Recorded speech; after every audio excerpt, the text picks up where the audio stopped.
Estudos sobre o amor, por José Ortega y Gasset.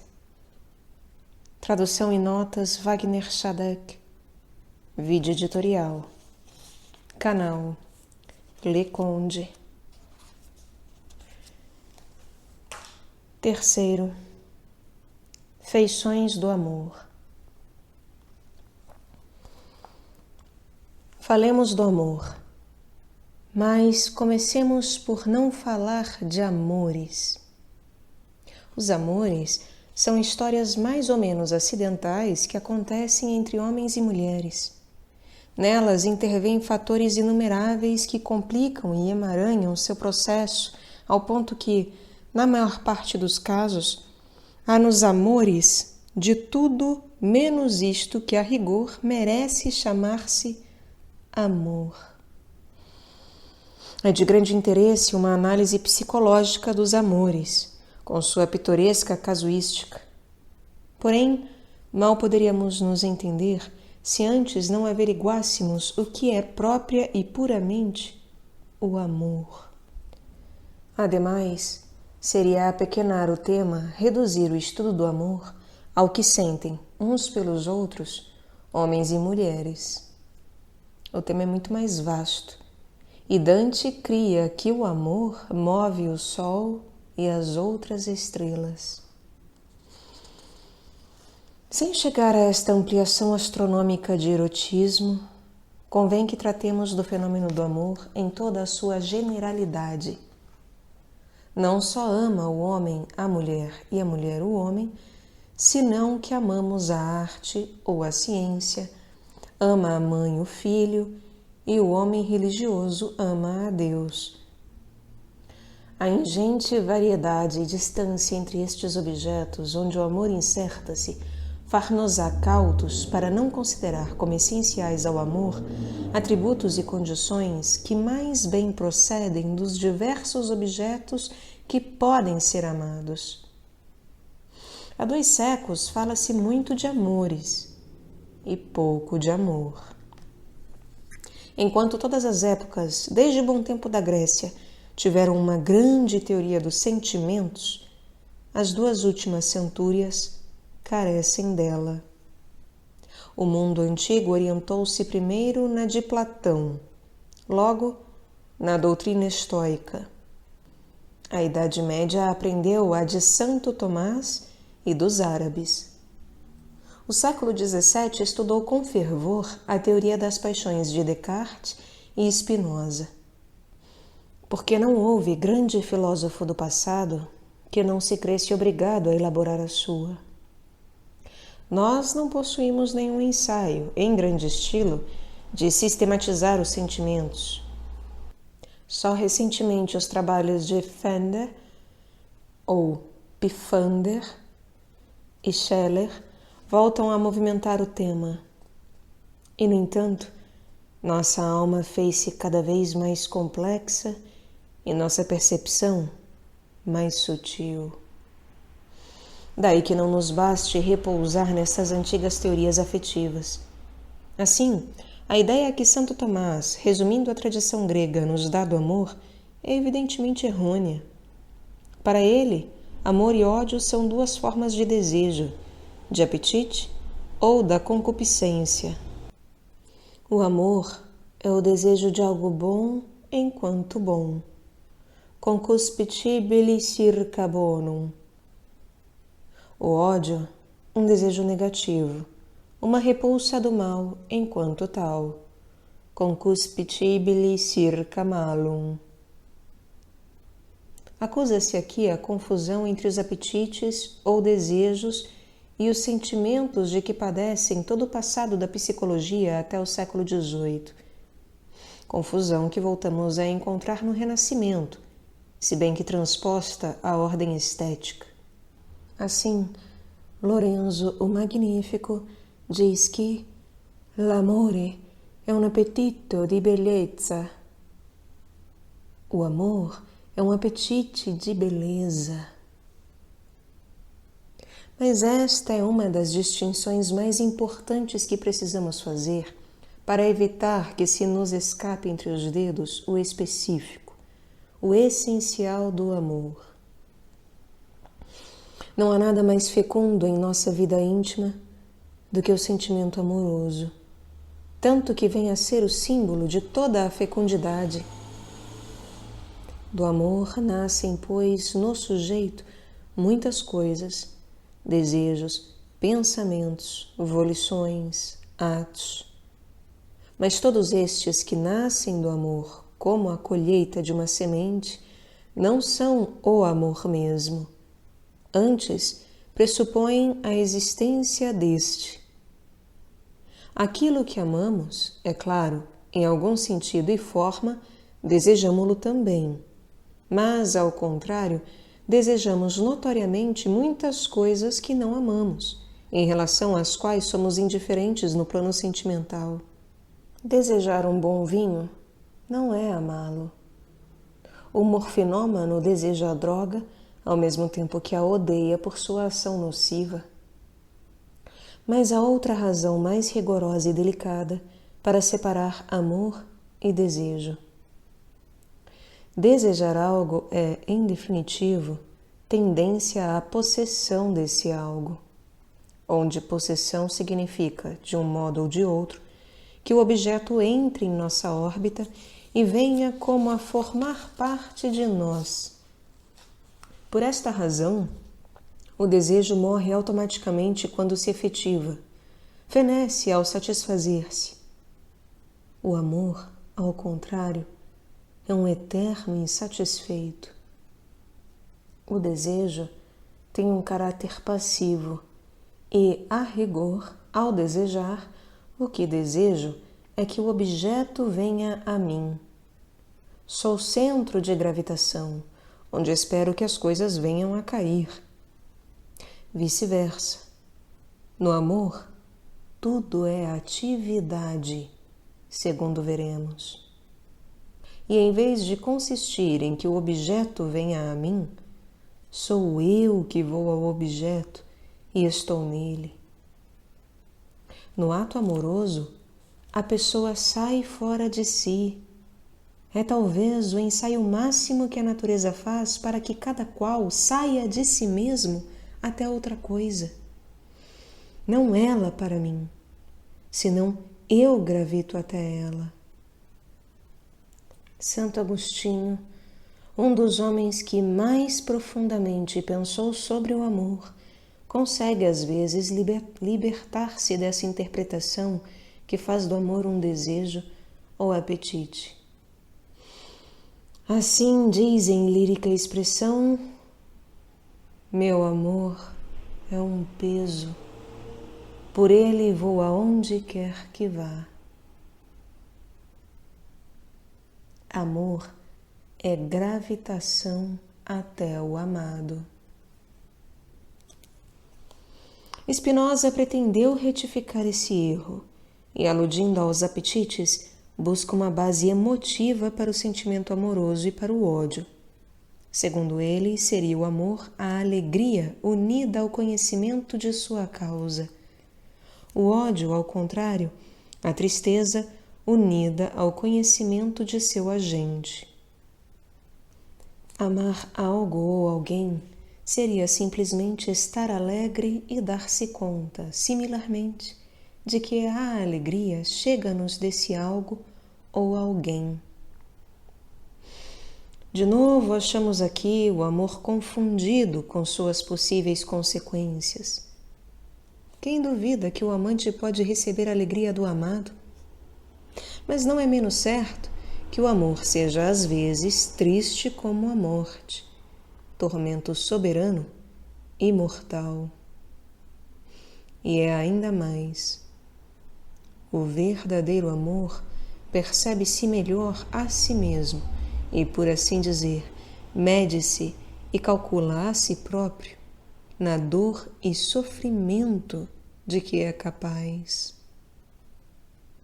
A mulher enamorada prefere as angústias que o homem amado lhe traz à indiferença indolor. Nas cartas de Mariana Alcoforado, A monja portuguesa lê-se frases como estas, dirigidas a seu infiel sedutor. Parece-me que te falo demais do estado insuportável em que me encontro, mas agradeço-te com toda a minha alma o desespero que me causas e odeio a tranquilidade em que vivi antes de te conhecer. Sei bem qual é o remédio para o meu mal e depressa me livraria dele se deixasse de te amar. Ai, mas que remédio! Não, prefiro sofrer ainda mais do que esquecer-te. E depende isso de mim? Não posso censurar-me ter desejado um só instante deixar de te querer. És tu mais digno de piedade do que eu, pois vale mais sofrer como sofro do que ter os fáceis prazeres que te hão de dar em França as tuas amantes.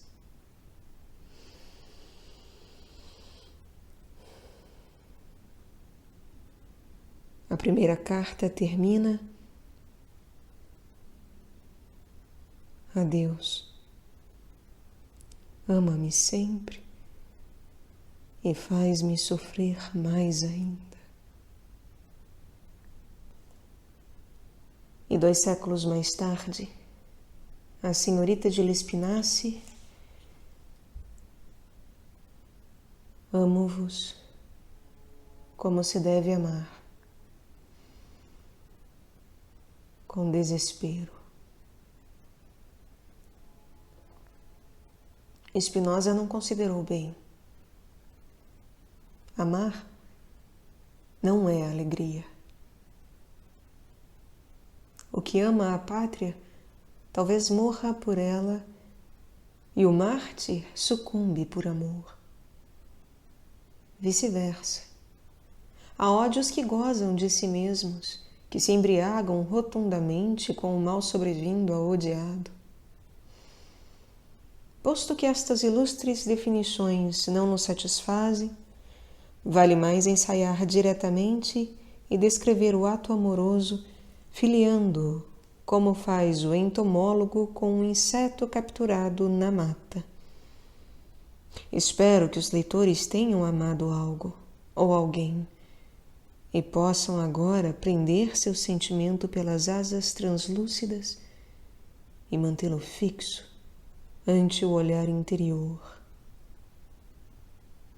Eu vou enumerar os caracteres mais gerais, mais abstratos dessa abelha trêmula que sabe de mel e aguilhões. Os leitores julgarão se minhas fórmulas ajustam-se ou não ao que vem dentro de si. No modo de começar, o amor parece-me certamente ao desejo, porque o objeto, coisa ou pessoa, excita-o. A alma sente-se irritada, delicadamente ferida em um ponto por uma estimulação que do objeto chega até ela. Tal estímulo tem, pois, uma direção centrípeta. Do objeto vem a nós. Mas o ato amoroso não começa senão depois dessa excitação, ou melhor, incitação. Pelo poro aberto, pela flecha incitante do objeto, brota o amor e dirige-se ativamente a este. Caminha, pois, em sentido inverso à incitação e a todo o desejo. Vai do amante ao amado, de mim ao outro, em direção centrífuga. Este caráter de encontrar-se psiquicamente em movimento, em rota a um objeto, o estar contínua e intimamente marchando de nosso ser ao próximo, é essencial ao amor e ao ódio. Já veremos em que se diferenciam ambos. Não se trata, no entanto, de que nos movamos fisicamente até o amado, que procuremos a proximidade e convivência externa. Todos estes atos exteriores nascem certamente do amor como efeitos dele, mas não nos interessam para sua definição, e devemos eliminá-los por completo do ensaio que agora fazemos. Todas as minhas palavras devem referir-se ao ato amoroso em sua intimidade psíquica como processado na alma.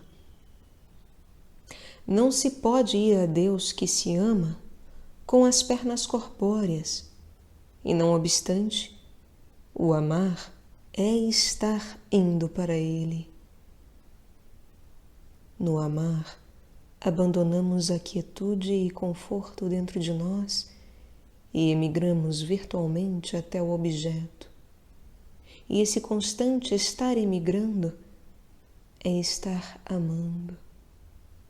Porque, deve ser notado, o ato de pensar e o ato de vontade não são instantâneos. Tardaremos mais ou menos em prepará-los, mas sua execução não dura. Acontece num piscar de olhos. São atos pontuais. Entendo uma frase. Se a entendo, de um golpe e em um instante.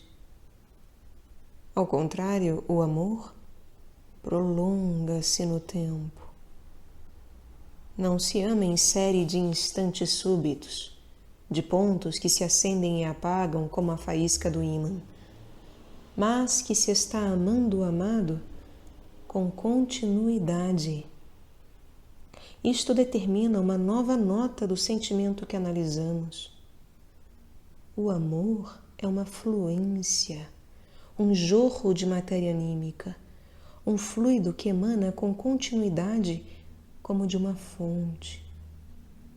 Poderíamos dizer, buscando expressões metafóricas que destaquem na intuição e dominem o caráter a que me refiro agora, poderíamos dizer que o amor não é um disparo, mas uma emanação continuada, uma irradiação psíquica que do amante vai ao amado. Não é um golpe único, mas uma corrente. Fender insistiu com grande sutileza neste aspecto fluido e constante do amor e do ódio. Já temos 3 feições ou traços apontados, as 3 comuns a amor e ódio. São centrífugas, são um ir virtual até o objeto e são contínuas ou fluidas. E agora podemos localizar a radical diferença entre amor e ódio. Ambos possuem a mesma direção, posto que são centrífugos, e neles a pessoa vai até o objeto. Mas dentro dessa única direção leva um sentido distinto, oposta à intenção. No ódio, vai-se até o objeto, mas se vai contra ele. Seu sentido é negativo. No amor, vai-se também ao objeto, mas se vai a seu favor. Outra advertência evidente, como característica comum desses 2 sentimentos e superior às suas diferenças, é a seguinte: o pensar e o querer carecem do que podemos chamar de temperatura psíquica. O amor e o ódio, ao contrário, comparados com o pensamento que cogita um teorema matemático, têm calor, são cálidos e, ademais, seu fogo goza das mais matizadas gradações. Todo amor atravessa etapas de diversa temperatura, e sutilmente a linguagem usual fala de amores que se esfriam e o enamorado queixa-se da tibieza ou da frialdade da amada. Este capítulo da temperatura sentimental levar-nos-á episodicamente a divertidas paragens de observação psicológica. Nela apareceriam aspectos da história universal, até então, segundo creio, ignorados da moral e da arte. Falaríamos da diversa temperatura das grandes nações históricas. O frio da Grécia e da China, do século XVIII, o ardor medieval da Europa romântica, etc. Falaríamos da influência nas relações humanas da diversa temperatura entre as almas. Dois seres que se encontram, a primeira coisa que atinam é o grau de calorias sentimentais de cada um. Enfim, da qualidade que nos estilos artísticos, especialmente literários, merece chamar-se temperatura. Mas seria impossível sequer resvalar o amplo assunto. Essa temperatura do amor e do ódio é mais bem entendida se contemplada a partir do objeto. O que o amor faz em relação a isto? Ache-se perto ou longe, seja mulher ou filho, a arte ou a ciência, a pátria ou Deus, o amor afana-se em tomar o amado. O desejo desfruta o desejado, recebe dele complacência, mas não oferenda, não regala, não põe nada por si. O amor e o ódio atuam constantemente. Aquele envolve o objeto em uma atmosfera favorável e é, de perto ou de longe, carícia, elogio, corroboração, mimo, em suma. O ódio envolve-o, não com menor fogo, em uma atmosfera desfavorável, maltrata-o, oprime-o com um tórrido siroco, destrói-o virtualmente, corrói-o. É desnecessário, repito, que isto aconteça em realidade. Eu aludo agora à intenção que está no ódio, a esse fazer irreal que constitui o sentimento mesmo. Diremos, pois, que o amor flui em uma cálida corroboração do amado e o ódio segrega uma virulência corrosiva. Esta intenção oposta de ambos os efeitos manifesta-se de outra forma. No amor, sentimos-nos unidos ao objeto. O que significa esta união? Não é, por si mesma, união física, nem sequer proximidade. Talvez nosso amigo não se esqueça da amizade quando se fala genericamente de amor, vive longe e não sabemos dele. No entanto, estamos com ele em convivência simbólica. Nossa alma parece dilatar-se fabulosamente, vencer as distâncias, esteja onde esteja. Sentimos-nos em uma essencial reunião com ele. É algo do que se expressa quando, em uma hora difícil, dizemos a alguém: conte comigo, eu estou ao seu lado. Quer dizer, sua causa é a minha. Eu confio em sua pessoa e em seu ser. Por outro lado, o ódio, apesar de ir constantemente até o odiado, separa-nos do objeto, no mesmo sentido simbólico. Mantendo-nos a uma radical distância, abre um abismo. Amor é coração junto com coração. Concórdia. Ódio é discórdia, dissensão metafísica, absoluto não estar com o odiado. Agora entrevemos em que consiste essa atividade, essa como laborosidade que, desde logo, suspeitávamos no ódio e no amor. A diferença de emoções passivas, como alegria ou tristeza. Não embalde disse estar alegre ou estar triste. São, com efeito, estados e não afãs, atuações. O triste, enquanto triste, não faz nada, nem o alegre enquanto alegre.